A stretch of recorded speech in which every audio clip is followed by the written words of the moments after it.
Hi everyone, Trina here from thereisacardforthat.ca, and today I'm going to be making this little birthday shaker card for my little daughter's friend's birthday that's coming up. So I'm going to be using the Fairy Friends stamp set by Lawn Fawn, and I'm going to work on the background of the shaker part first. So I'm going to stamp my images with Memento Tuxedo Black ink on 110-pound Copic friendly cardstock. I'm going to start with this little fairy house, and I'm just going to stamp that and then mask it off. And I had mentioned in a previous video how I store my masks because you can use them over and over again, and that is basically how I do it. I keep it on the little insert that comes with the stamp set. And then I'm going to stamp these flowers. I think they're bluebells, maybe. They'll be purple in this one. And then I'm going to mask those off as well. I was originally going to do something with the new Easter party stamp set, but then as I was planning out this card, I decided fairies is the way to go. I mean, the little girl's going to be 5 or 6. I don't know. So what little girl doesn't like fairies? For my grass, I'm going to sponge on Twisted Citron and a little bit of Mode Lawn Distress ink. And those are my go-tos for grass. I like the way they blend together, and there's a little bit of a fade, and it just looks super cute. For the sky, I'm going to sponge on some Tumbled Glass Distress ink. And this one stayed juicy this time.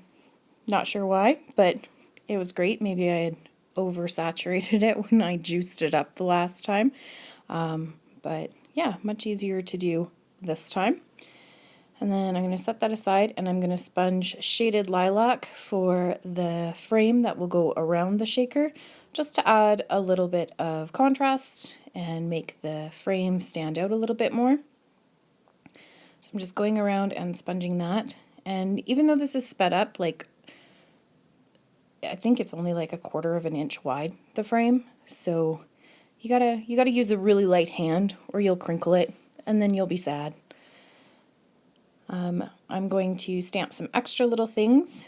The fairy, again with Memento Tuxedo Black ink, and then I am going to stamp the top banner from Bannertastic for where I put my greeting afterwards. And I'm just using a scrap of paper from a different project or something that was left over.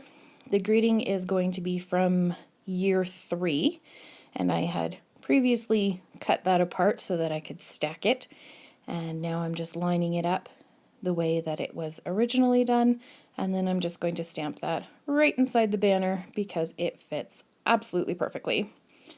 So just going to clean those up and then cover that, and then I'm going to start coloring.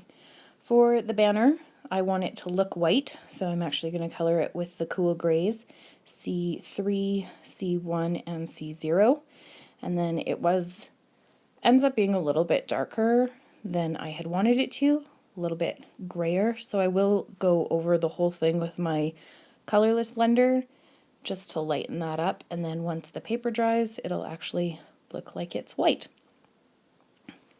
So just go back and forth over that. I just wanted a nice blend. When it goes on to the pattern paper that I use later, it looks white and shadowy, even though it's only one layer. It's learning how to use grays to color white was probably like the best little thing that I've ever learned when it came to coloring. I used to leave my whites white, and they always looked flat, and I didn't like them. For the fairy, I'm going with a dirty blonde, so E43 and E42 for her hair. I'm only using 2 colors for her skin, just because she's pretty tiny. Like, I think she's only, I don't know, 1.5 inches tall, maybe, when she's done, so you don't really need 3. So for her little cheeks, I did R30, and then for her skin, I'm using E30 and E50. And then I'm going to color in her dress with BV01 and BV00. And just to give it a little bit of shade and dimension, and then she will coordinate with the shaded lilac frame that will go around the shaker.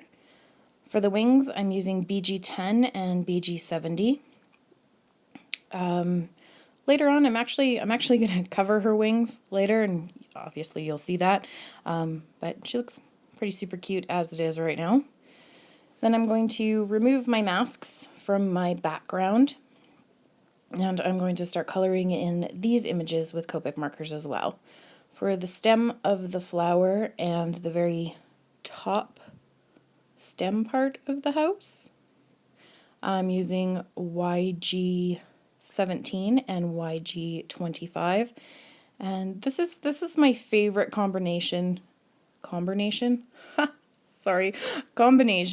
for greenery, whether it's grass I'm coloring or leaves or the top part of this house. That's pretty much my go-to. The flower I wanted pink because it looks really super cute with the purple that's going to be in here as well. And I'm using R85, R83, and R81. And I'm just starting with my darkest colors in the areas that are furthest away or where the shadows would be. And then I'm going to pull that out with the medium color and then go over the whole thing with the lightest color. After that, I am going to color the windows using the same BGs as the wings from the fairy. And then I'm going to color in the flowers themselves using the BV01 and BV00. There's going to be a lot of repetition for the colors in here. I try to keep the number of individual markers down, so you'll see like her dress and the flowers are the same, as well as the door. The greens are the same. The stepping stone that I'm going to start coloring here is the same as the banner, just to give it a little bit of shadow and a little bit of dimension without having to pull in more colors. For the actual house, because it reminded me of a mushroom, then I'm just using the E50, which is the lightest for her skin tones. And then for the areas that I would want darker, so right underneath the petals and at the bottom of the house, I just go over it a second time. For these ones, I'm just going to cut them out using my scissors. Normally I would have used the scan and cut, but because I had planned a different card, I had so much stuff lying around that I couldn't get to it. So I'm just going to use the scissors. It was just the two images, and I'm just going to leave a little bit of a border so that it looks like I used the coordinating dies.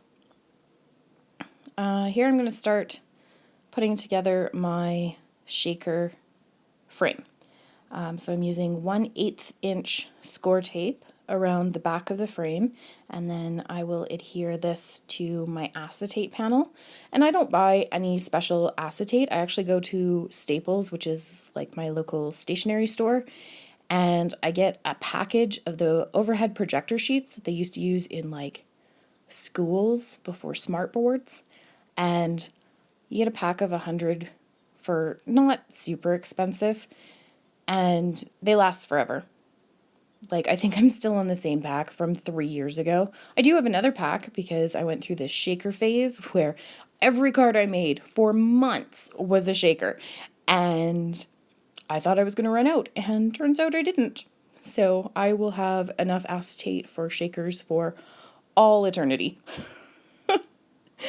So to build up my shaker, I'm using the same mounting tape that you've seen me use in other videos to add dimension. And I'm just going to go around the shaker, and I'm going to use 2 layers because I like a good shake. I mean, who doesn't, right? Like, it's not a really fun shaker card, especially when you're turning 5 or 6 or you're little and it doesn't actually shake. So I like to leave a lot of space. So I just cut it into quarters because it really doesn't need to be that wide at all. And I'm going to add 2 layers of that all the way around. The foam tape I use again, is from the dollar store because it works great.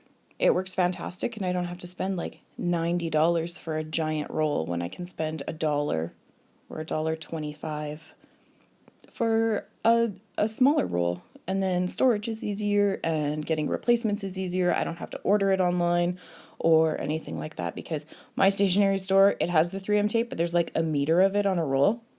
Like, what good is that going to do me? Whereas this one, it's right from the dollar store, super inexpensive, and it's like, I think it's fantastic stocking stuffer. I get adhesive in my stocking every year from my mom, and it's like the easiest thing, and it makes me so happy.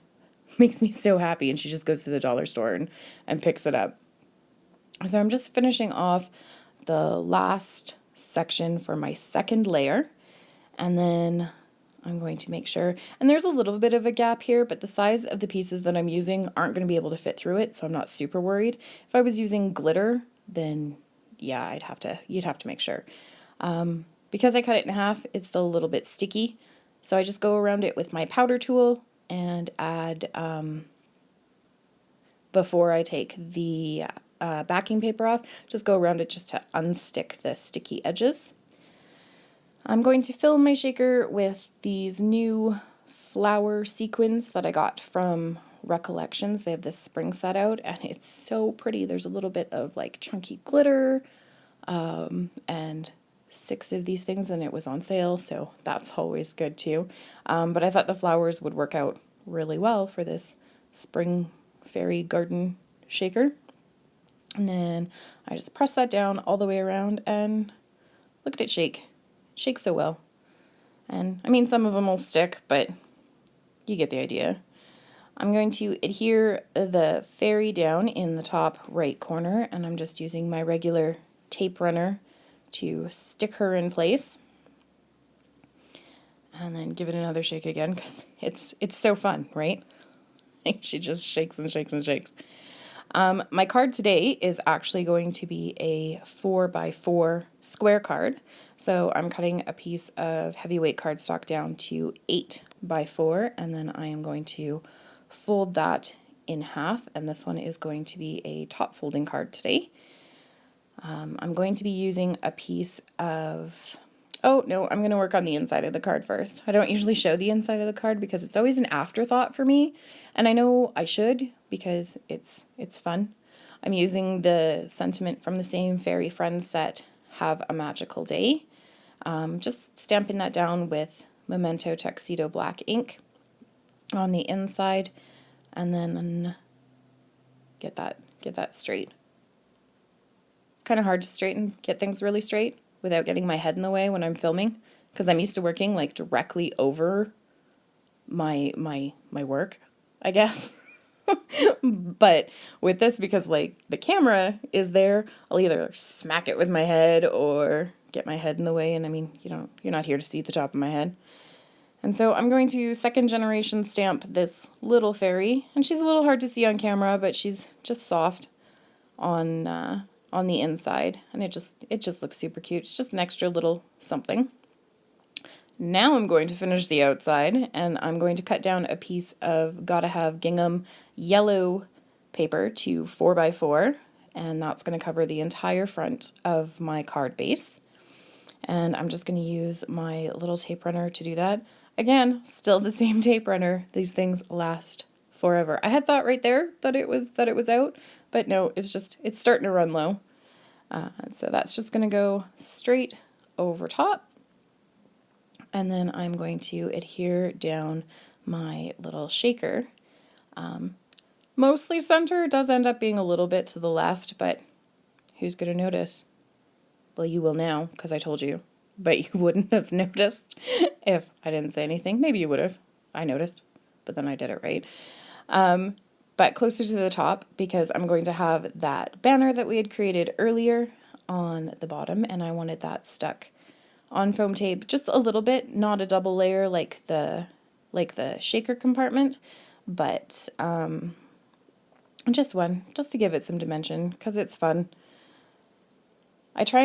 When I'm making these cards, I try really hard to have the whole thing planned out completely so that this video doesn't take forever. otherwise it would. And for the most part, like, my plan was to be done here. But then I was like, oh, you know what she needs? She needs glossy accents on her wings. And that would be fun. And this applicator, still working great. I mean, it's only been less than a week, a little bit over a week.